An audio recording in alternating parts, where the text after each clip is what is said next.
if you look at the way ads are working on YouTube at the minute, they've gone from like 7 or 8 seconds to like 40, 50, sometimes over a minute, like 2 minutes in some cases. And I imagine the longer you ad, the more you pay. So the ads costs are definitely going up in value on YouTube, and the production quality of these ads is really high as well. So businesses are investing a lot in them. So it makes you wonder whether Google is just going to scale back. I mean, 3/4 of its income comes from ads, but is it going to sort of move that to YouTube? Um, because would YouTube be affected? There's probably going to be another case to classify YouTube as a search engine, but they're Hmm. going to argue it's some kind of video platform. But Oh. the litigation is all about search, isn't it?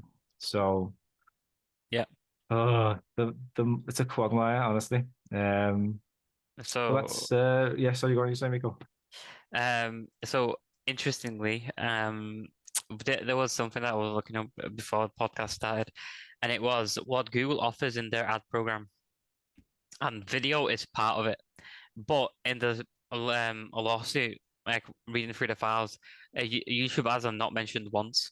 So I Yeah, think you're onto something there. I think like it might have another case against that in the future, for sure. yeah. Um, Especially it's like I don't know, like like a mob or something just transferring or it's stashed or so, like a different stash house. mhm. So that's all YouTube, Google, isn't it? We're just gonna move from here to here. You can't get us there. So